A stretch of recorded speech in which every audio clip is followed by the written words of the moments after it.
Hi everyone, my name is Megan Norton-Newbanks and I'm the co-host of The Belonging Project. And today we are continuing our conversation with Lois Bushong. Lois is a licensed marriage and family therapist with deep expertise in working with third culture kids, adult third culture kids, and globally mobile families. She is the author of Belonging Everywhere and Nowhere, Insights into Counseling the Globally Mobile. So Lois, you've been talking about several of the generational differences. We've covered the digital space. I'm wondering also about in family units, but also in communities, what role does shared cultural memory play in creating belonging? And how do TCKs and younger generations navigate belonging when they don't necessarily share the same cultural touchstones as their peers or family members? I think this is really important because shared cultural memories, or I say rituals, can really create that sense of belonging in a family. Like for example, you can, a family that's a Jewish family that's living overseas, where maybe they're not Jewish, they can continue to practice the Jewish traditions as a family. We continue to practice Christmas. When he came to the States, we practiced La Noche Buena, the night before Christmas. When I lived in Central America, I would go to the U.S. Embassy for Thanksgiving. So those touchstone events, those rituals, were very important to help me feel like I belong to my family. I belong to that world. Our Bushong family, like I said, we celebrate Christmas Eve more because it's Latin American. We grew up in Latin America. So we always have refried beans, chicken and rice, guacamole, all that stuff, Christmas Eve, and so forth. So when you study trauma in children, they always say, try to keep the family rituals with the kids because it creates a sense of safety for the kids in spite of the whatever just happened. Still read them a story before they go to bed, send them to bed at the same time. And so I think that helps a sense of belonging. This is what we do as a family. Megan, can you think of, as you were growing up, were there any cultural traditions that you maintained as a family that were part of your identity? Yeah, you're drawing back memories of Christmas, of what we would do for birthdays, those annual traditions, the decorations that would come out, and even into now adulthood, going back to my parents' house and seeing that those decorations remain. Those are really special moments of belonging that reflect back that this is still part of our family message of who we are, and they might not be expensive or right in the eyes of what monetary value they have, but I mean some are handmade decorations, but right, it's so significant to know that, like a birthday plate or something like that for the person that has a birthday that day. Yes, yeah, for bringing that up. That's a Doreen? Oh, so many. I think about the shared cultural things that we have actually brought back from other countries. Things like living in Japan, and we now live in Mexico, so we have Mexican saltillo tiles all throughout the house. And yet, I like people to take off their shoes in the house because that's a Japanese tradition. So I look at things like this weekend is almost St. Patrick's Day. And someone reached out to me because last year we went to a big St. Patrick's festival where they had bagpipe players from Scottish heritage. And so we are now living in Mexico. We have bagpipes. We listen to bagpipes. every time I walk down my hallway, I have an enormous Saudi door hanging on my wall. I walk into my living room, I'm faced with a white Japanese wedding kimono. I mean, my story lives in every bit of the things I surround Yep. myself with. Yep. So I Yep. think that your sense of belonging can be out-pictured as well as in-pictured. Like you were talking Yes. about the mirror. And I think that I think it's really healthy to use these items as sort of mirrors. Right. Yeah. See my international dolls up there? Yes. Yeah. In your bookcase. Yeah. Yeah. Yeah, exactly. Yeah. I So, think so yeah. it helps you feel like you belong in your family because your family has their unique history. Yeah, I mean, you just walk in our house and there's a story. People go, what's the deal with this? That's the American way. They say, what's the deal with this thing? And then of course out comes the story. And Right. it's a way to elicit one story. And I think as we elicit other people's stories, we're inviting them to belong to us. Right. Good. Well, they see your authentic self. It's Yes. not just the you can have Zoom with the fake background, like you're sitting on the beach, but that's not real. No, no, no. Very, Megan, very. you were going to add something. Well, I wanted to segue into asking you about then what additional strategies have you found effective in helping individuals from different generations bridge their varying approaches to create belonging, Yeah, meaningful cross-generational connections? I think you just have to find that sense of belonging inwardly. You can't find it in your physical place. I want to throw in a plug for Megan's book because Megan's book, the title of it is Belonging Beyond Borders, How Adult Third Culture Kids Can Cultivate a Sense of Belonging. That's one of the best books I have seen on the market to help somebody walk through and discover, where do I belong? Because she has concrete illustrations there. So walking through a book like that, like Megan's book, can help you figure out internally, where do I belong? I like to use metaphors. I mean, I use metaphors with clients. And so what I say in developing our sense of belonging, especially for those of us who are third culture kids or expatriates that have moved internationally a lot, visualize it like getting on a plane with your carry-on baggage. And with your carry-on, you can haul something that's really, really heavy, and you start getting upset at yourself because you can't lift it up over the rack and stick it up there. I mean, I can't anymore. I always have to ask for help. Well, sometimes it's like we have too much stuff that we have carried from place to place, too much unresolved baggage, which makes the carry-on really too heavy. And so I think we have to get to the place where we have to just kind of, dump it all out onto the ground, hopefully not in the middle of the airport, and sort through it. What's important to me? What brings value to me and who I am, and get rid of the rest. So I have a question. Is that like examining your values, or is that Yes. Yes. Okay. That's like examining my values, and I want to. Well, I can jump in. Well, hang on to that thought because I'm going to jump on that in a minute. But then, when we fly in a plane, okay, this is as TCKs, we like plane stories. So when I fly, there is not going to be a perfect country that I'm going to land in that's going to make me perfect and who I really want to be. It's what's inside that's important.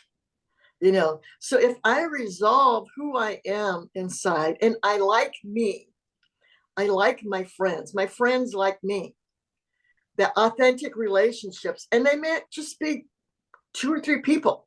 It doesn't have to be 25. Mm. I'm okay wherever I land. The Yes. country is not important. The place, the physical house isn't important, but it's who I am that's really important. And then to get back to what Doreen said, it's our, we're talking about the values and so forth. Yes. I thought of this metaphor and I went looking to see where I got it from, but I can't find it in 5 minutes. But one of my favorite authors said, life is like in a sailboat.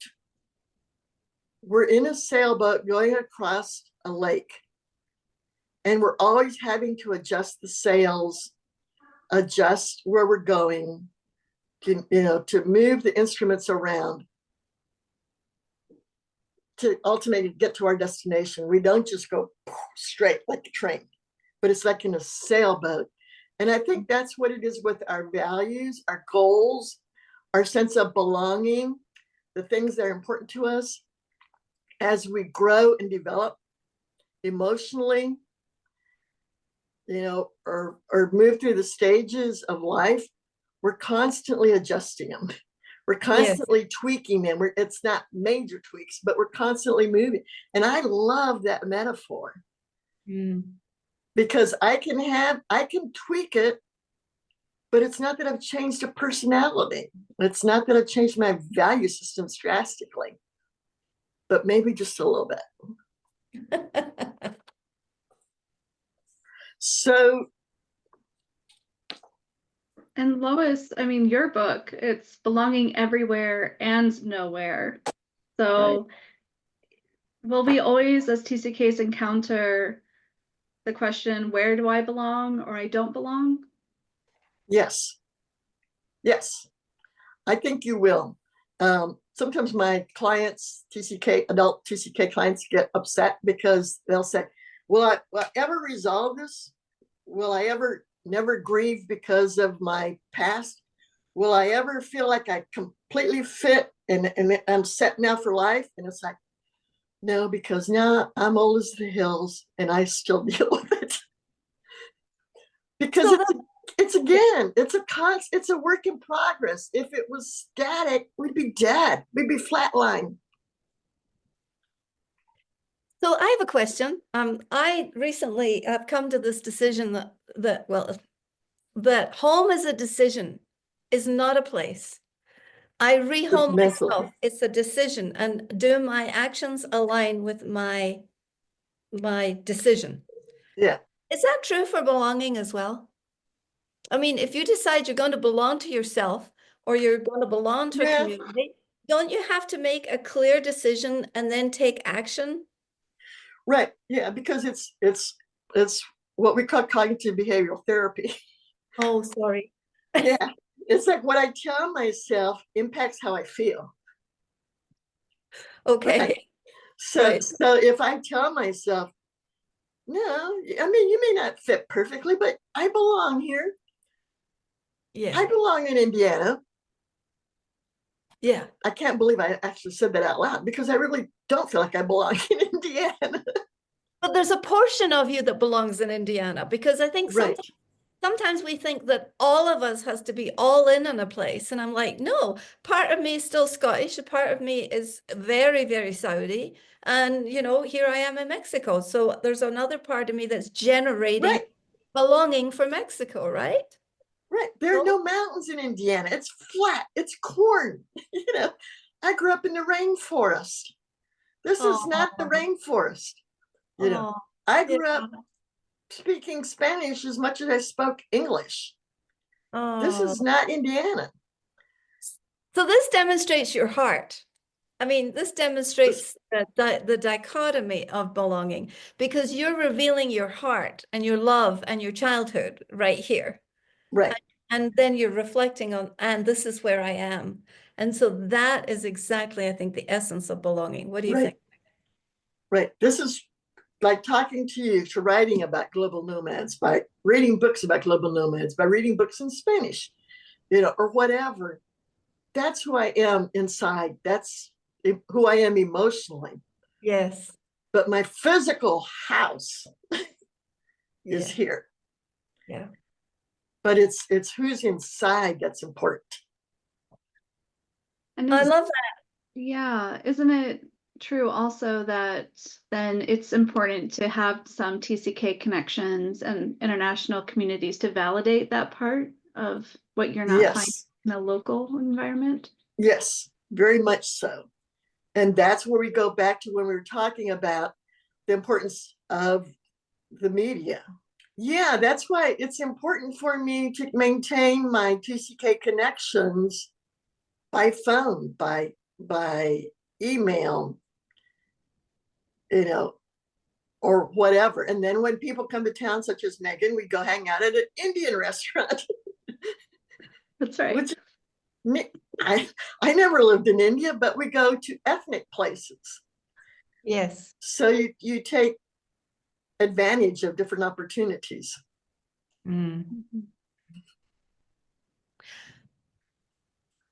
So what do I do with my TCK clients to help them develop a sense of belonging? First of all, I validate their experiences. And I do that mainly by listening, I have, like I said, I'm doing coaching, some limited coaching now, and I'm trying to focus on my coaching on third culture kids or expatriate community. And that population that I coach, we're always going, oh yeah, I know that. We did that. And so we validate their experiences. Yesterday I was talking with someone, I forgot what he was saying, what he was talking about. And I said, you are such a TCK. Only a TCK would have done that. So you validate their experiences and who they are. And you normalize the struggle. With a couple of my clients, we've talked about this. It's like they get upset when somebody in their community will say, when the TCK is trying to share their story, and somebody said, "Oh yeah, I know just what you feel like.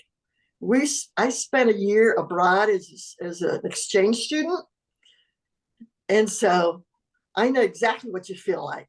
And you go in your head, because it's too polite to say it out loud. I mean, impolite to say it out loud. It's like, no, you don't. You don't have a clue. Mm. So you normalize some of these responses. It's like, yeah, other TCKs would probably agree with you that it's like, it's not quite the same. Another thing that I do with my clients is I have them journal. They can journal about their experiences, about what they felt. They can write letters that they send or don't send. I have them look for areas, communities where there are various cultures. Like with me, it would be with Spanish cultures. So I always check out the latest Hispanic restaurant in town. And if my friends want to go to a Hispanic restaurant, they always call me and say, Lois, have you been here? What's it like?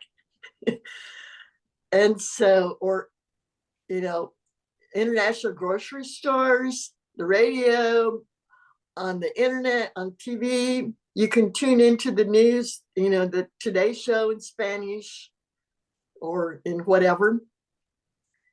And then I have them find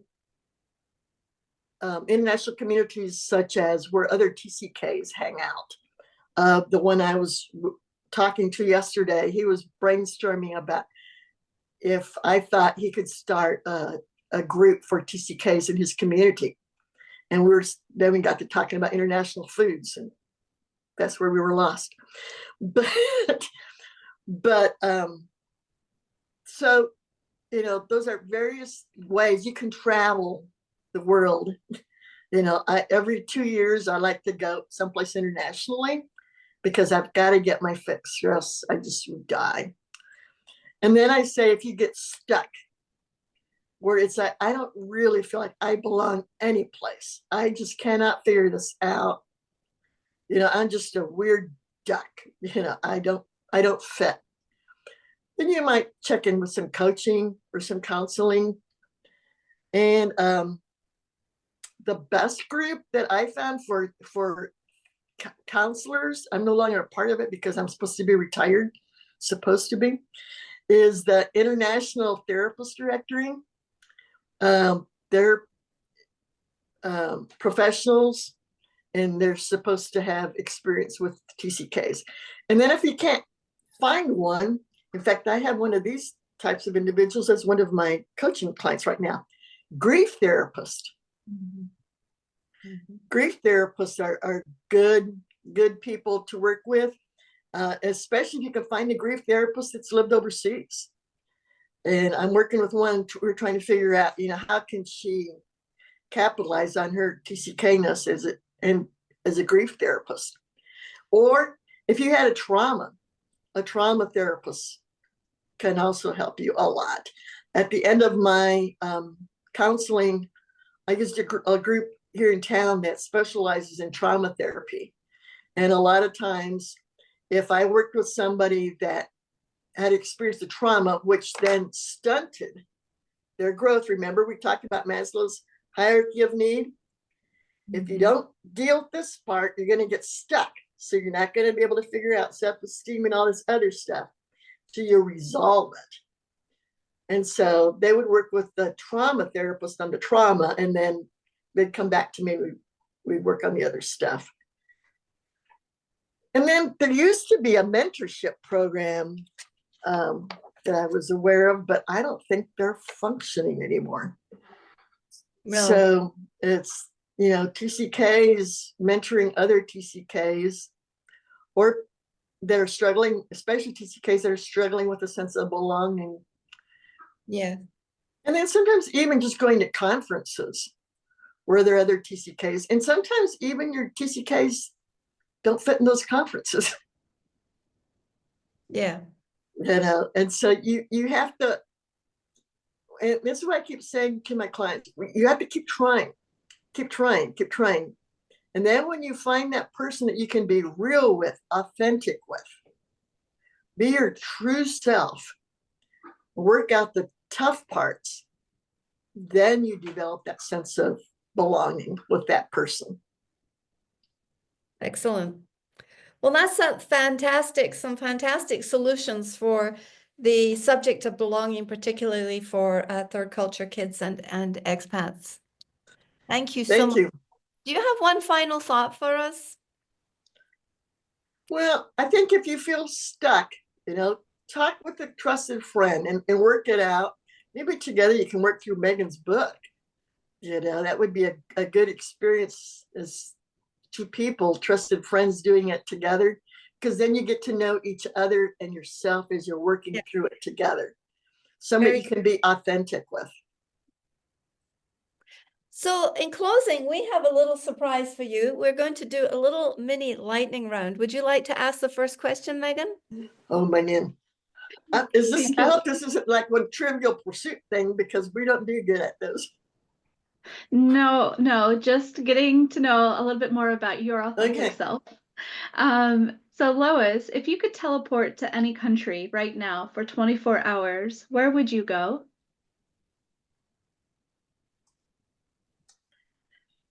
I think where I was recently, but I would go to I visited Spain a year ago, and I loved it. The only bad thing was I broke my ankle when I was in Spain. So I couldn't do all the things I wanted to do, and I'm a huge fan of Quixote and Sancho. Huge. My house is filled with them. So I would want to go back to either Spain, or for 24 hours. If I went back to Honduras where I grew up for 24 hours, that would just be way too short of a time. Too many people to see. Yeah. And so if you had one language that you could suddenly be downloaded into your brain without learning it, and you were just given the gift of speaking this language, what language would it be, in addition to the ones you already have access to? Okay, I was going to say in addition to those? Yeah, in addition. Probably French. because when I was in Spain, I ran across people that only speak French, and we tried English and we tried Spanish, it didn't work. So I would say French. Excellent. Well, thank you very much for revealing your. I thought you were going to say, what am I currently reading? Oh, well, let's know. Let's know. Let us know What that currently too. reading? I'm currently reading a biography about Cher. Oh, okay. Excellent. That's awesome. That's terrific. So thank you so much, Lois, You're for. welcome. It's been fun. Thank you for having me. You're very welcome. Megan? Yeah, so much wisdom, Lois, and appreciate your professional experience and working across generations and belonging. Thank you very much. You guys are so kind. So listeners, if you would please like, review, and make some comments, connect with us. All of the resources that have been shared today are on the show notes. And just for today, this is Nomadic Diaries with Lois Bushong, Megan Norton, and Doreen Cumberford signing off and saying sayonara, masalama, and hasta luego.